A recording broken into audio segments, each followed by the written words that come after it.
pessoal, meu nome é Felipe, somos da cidade de Rio Verde, Goiás, da empresa FR Motorsports. Trabalhamos com reprogramação, certo? E venda de filtro esportivo.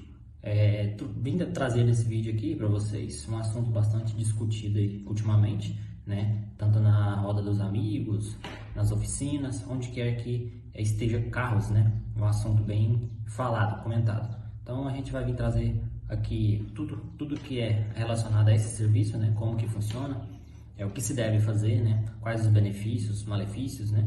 Tudo que é bom e o que é ruim. Beleza? Acompanhe no vídeo.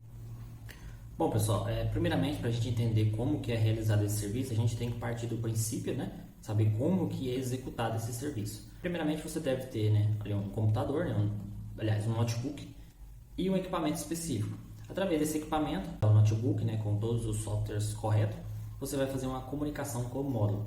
Você vai, por exemplo, a gente tem a situação que a gente faz reprogramação através da tomada OBD do carro.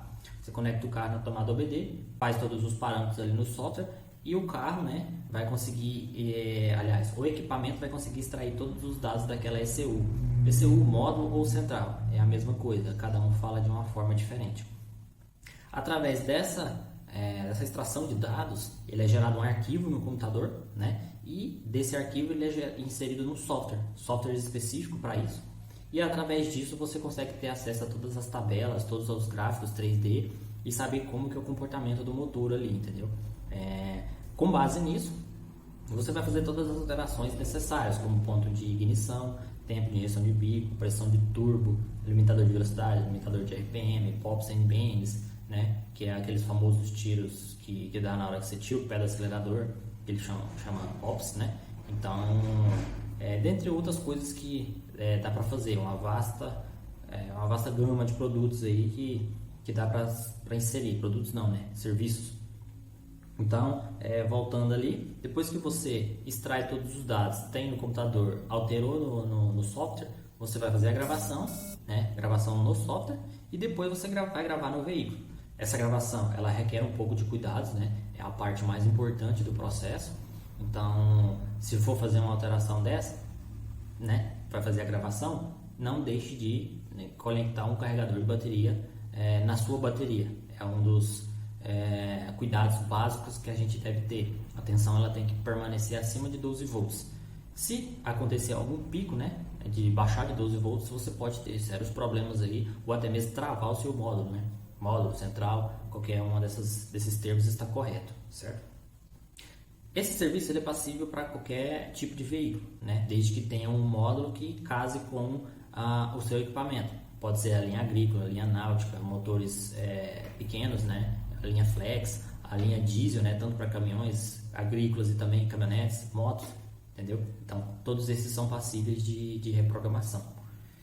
Um assunto bem legal de se comentar que é o seguinte: não são todos os veículos que realizam a reprogramação. Alguns veículos você não consegue realizar porque não existe formas de se comunicar com aquela central. Existem duas formas de se comunicar: através da OBD, que foi a primeira que eu expliquei, e a segunda é retirando a central. Você retira ela, abre, faz a spinagem. Ali atrás eu tenho um modelinho de bancada para fazer isso, eu tenho uma centralzinha ali também para exemplificar. Então, através dessa abertura aí você faz todas as conexões necessárias e você extrai todos os dados que precisa.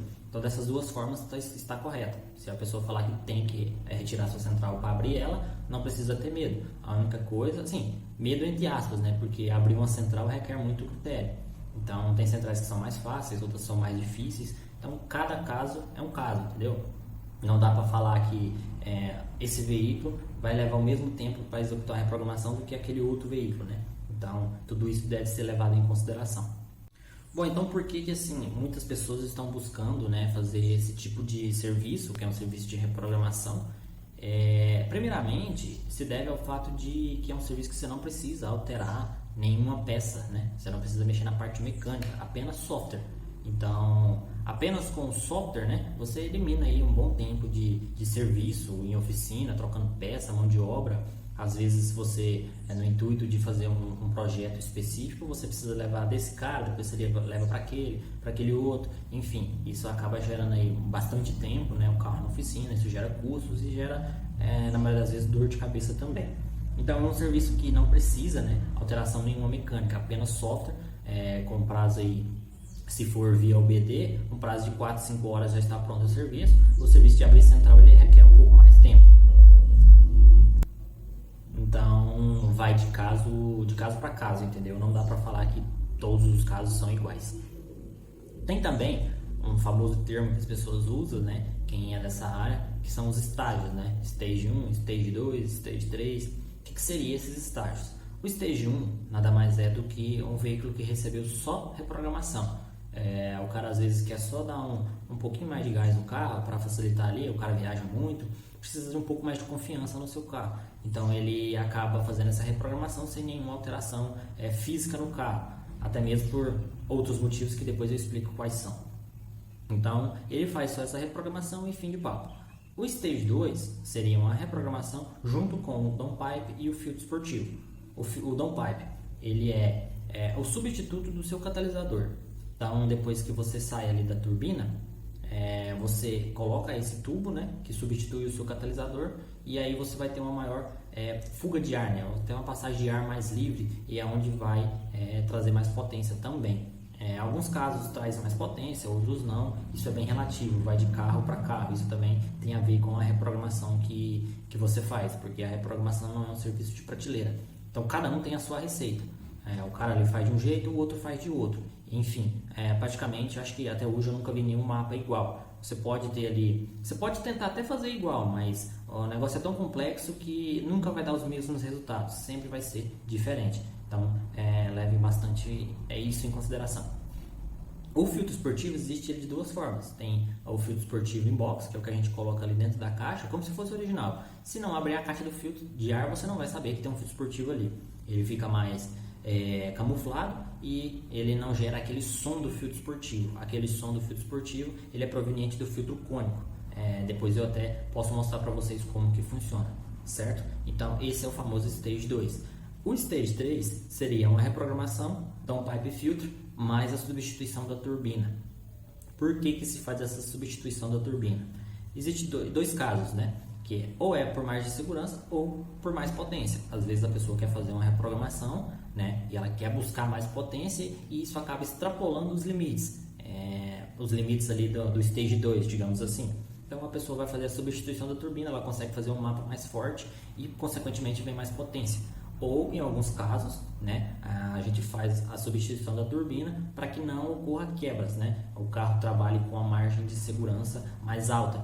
Isso não é porque chegou no limite que tem que trocar a turbina, isso vai de cada cliente, né? Tem pessoas que podem simplesmente fazer um Stage 2, né? Trocar a turbina e fazer um mapa, automaticamente será um Stage 3, mas ele pode fazer um mapa mais fraco, sem extrapolar, né? Sem chegar no próprio limite, isso vai de cada cliente. Eu até hoje não vi nenhum que faça dessa forma. Sempre quando há uma substituição de turbina, é porque a pessoa quer buscar o máximo de desempenho possível daquele motor, certo? A outra grande vantagem que existe é a famosa frase, né, do custo-benefício. Como eu expliquei, você não precisa fazer nenhuma alteração mecânica, então acaba sendo um serviço que ele é um preço justo, né? Você vai pagar por uma alteração no software sem a necessidade, né, de ficar sem o carro por vários dias e sem alterar nenhuma peça mecânica. O seu conjunto ali físico vai estar 100% original. Essa é a grande sacada do negócio, a maioria das pessoas procura por conta disso, não tem que fazer nenhuma alteração. Outra vantagem que se tem, além de você ter, né, o maior prazer em dirigir o seu carro, porque quem gosta desse mundo, não tem nada melhor do que você ter um carro na mão que consegue responder, né, de imediato, sem você precisar ficar faltando marcha. Então, você traz esse espírito esportivo para o seu carro novamente, você tem uma maior confiança, principalmente ao realizar viagens, né, uma ultrapassagem, por exemplo. Se você tem um carro 1.0, você conhece bem o seu motor, você não vai entrar em qualquer lugar. Já com ele reprogramado, já com a potência a mais, você pode muito bem, né, conhecendo já o seu carro, o comportamento atual dele, você pode muito bem, né, fazer uma ultrapassagem que antes você não faria. Outra grande vantagem, na verdade, é a economia de combustível. Ela pode vir, mas existem duas coisas que talvez podem impossibilitar, que é a manutenção, né, e a sua forma de condução. Geralmente a pessoa que está procurando um remap, né, para potência, ela não está preocupada com o consumo de combustível. Então, na maioria das vezes, a gente nem percebe, né, essa mudança. Tanto antes quanto depois, porque às vezes o cara nunca fez uma média, né? Então, depois de fazer a reprogramação, se ele fizer, ele não vai saber se economizou ou não, porque antes ele não faria. É o caso de muitas pessoas que gostam de andar num ritmo mais acelerado. Bom, e se essa pessoa não manter a sua condução de forma mais racional, né, mais econômica, ela possivelmente não vai ter nenhuma economia de combustível, juntamente com a manutenção. A manutenção preventiva ela tem que estar em dias, para você ter essa economia que não é gritante, no caso dos veículos aspirados naturalmente, você tem que estar com a manutenção em dias, limpeza de bico, velas, cabos, né, usar combustível bom, tudo isso influencia na performance e também na economia quando é de vir. Então, se eu fizer um remap, vai economizar? Não, na maioria das vezes não. São alguns casos, né? A pessoa ela tem que, igual eu disse, não é um serviço de prateleira. Então, o que ela tem que fazer? Ela tem que pegar um carro, estudar ele a fundo, né? Eu vou realizar um mapa para esse carro apenas para consumo de combustível. Ela consegue, mas requer um pouco mais de tempo. Na maioria das vezes a pessoa busca para performance, a pessoa nem se preocupa em desenvolver para economia de combustível. Nós mesmos já temos 4 veículos que a gente consegue garantir para a pessoa que economiza combustível. Um deles é a S10 Flex, as 2013 até 2015, aquele modelinho mais antigo, né? O Cobalt, a L200 Flex e o Jetta aspirado 2.0. Todos esses que a gente fez, a gente conseguiu ter um bom resultado, né? Considerável de economia de combustível. Falou aqui das vantagens, né? A grande desvantagem desse serviço, quando ele é realizado, na maioria das vezes, e é uma pena, é a parte da garantia do veículo, né? Se a pessoa ela tem um veículo novo, que acabou de sair da concessionária e quer realizar uma programação, se ele faz, né? Não são todos que fazem, então ela acaba comprometendo a sua garantia. Por que eu falo comprometer e não perder? Porque é um negócio que depende de pessoas. Então, você está ali com o seu veículo reprogramado, vai levar na revisão. Se o cara da concessionária, seja o mecânico ou quem for, não procurar, né? Não procurar, ele não vai achar nada. Porque se for esse serviço de OBD mesmo, não tem como saber. É um serviço de software, não tem como o cara saber se ela está remapeada ou não. Que também é um outro termo comum, remapear o carro, né? Então, se ele procurar e ele achar, vai te dar uma dor de cabeça. Ele pode muito bem negar a sua garantia porque você está alterando as características do veículo. Piorou nos casos daqueles que tem que abrir a central, né? A hora que o cara abre o capô, ele já vai ver sua central aberta, não tem nem conversa. Mesmo que você não tenha realizado uma reprogramação, você abriu a central, perdeu a garantia. Então, por isso que eu falo que é relativa à questão da garantia de fábrica. Outra grande desvantagem, que eu também assim não vejo desvantagem, fica muito à mercê, né? Cada um pensa de uma forma. É a potência que os veículos aspirados naturalmente ganham. É uma potência em torno de 10%. Tá? Se for pensar pelo lado da vantagem, porque você não vai fazer nenhuma alteração mecânica, apenas software do carro ganhou 10 cavalos. Né? Aí outras pessoas olham muito por número, né? Vê 10%, um número muito baixo, não compensa. Pô, mas um carro aí de 100 cavalos, 10% dá 10 cavalinhos a mais. Esses 10 cavalos mudam totalmente o carro, muda totalmente o comportamento. Porque além da potência e do torque, você pode fazer a remoção do delay do pedal, né? Você aumenta a sensibilidade, ele fica, digamos, mais esperto, né? Na hora de acelerar, você pode tirar o limitador de velocidade. Então tudo isso é capaz de modificar totalmente o carro. E aí vai te dar um resultado bem bacana, bem esperado. A maioria dos veículos que a gente faz é em torno disso, 10%. E as pessoas ficam extremamente satisfeitas. Porém, se for jogar no dinamômetro e a pessoa vê os números, ela vai falar, pô, não ficou legal, mas assim, entendeu? Isso vai muito da cabeça da pessoa. Os números são baixos, mas os resultados são bons. Isso também vai depender do mapa que está empregado naquele veículo. Aí vocês me perguntam, tá, mas se é um negócio tão bom, se o veículo consegue trazer isso pra gente, por que já não sai assim de fábrica? Bom, primeiramente a gente tem que entender, né? Isso é um assunto bem discutido ultimamente, não só para as montadoras, mas qualquer empresa grande, as pequenas, está todo mundo nesse mesmo caminho, que é a poluição, né? Está todo mundo caminhando para esse caminho do meio ambiente, né? Degradação da natureza e tudo mais. Então as empresas sofrem grandes pressões para reduzir a emissão de poluentes de seus veículos. Então, o que fica mais fácil, pensando aqui? Você eliminar 10 CV de um carro, né? Ou você mudar totalmente um projeto do carro. Porque por mais que você vai mudar uma pecinha aqui, que vai influenciar na redução, né, dos gases tóxicos, essa peça está atrelada com essa, que está atrelada com aquela ali, com aquela outra, né, que aquela está comunicando com o módulo, então envolve toda uma parte de projetos. Então não dá simplesmente para trocar uma peça, né, e achar que vai ficar tudo bem. Isso demanda estudo, demanda custos, tempo. Então é muito mais fácil você fazer isso do que ir lá e alterar totalmente um projeto de um carro. Tanto é que o que acontece quando os carros saem de linha, na maioria das vezes é por poluição.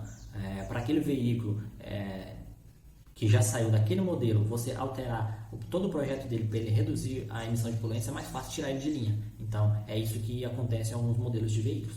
Então, a explicação óbvia para essa pergunta seria a emissão de poluentes. É assim que acontece, porque, logicamente, se você tem mais potência, você está jogando mais ar, né, pelo escapamento, você está tendo uma poluição maior também, entendeu? Então, é bem assim que funciona. Então, pessoal, esse aí foi o nosso vídeo, tá? Peço a vocês que deixem aí nos comentários sugestões para conteúdos e melhorias também. Esse é o primeiro vídeo do canal. Posteriormente aí a gente vai estar aperfeiçoando aí a questão da qualidade de cenário, imagens, tá? Qualquer dúvida pode deixar nos comentários e aguardem no canal aí mais vídeos relacionados a essa área do mundo automotivo, beleza? Obrigado e até mais.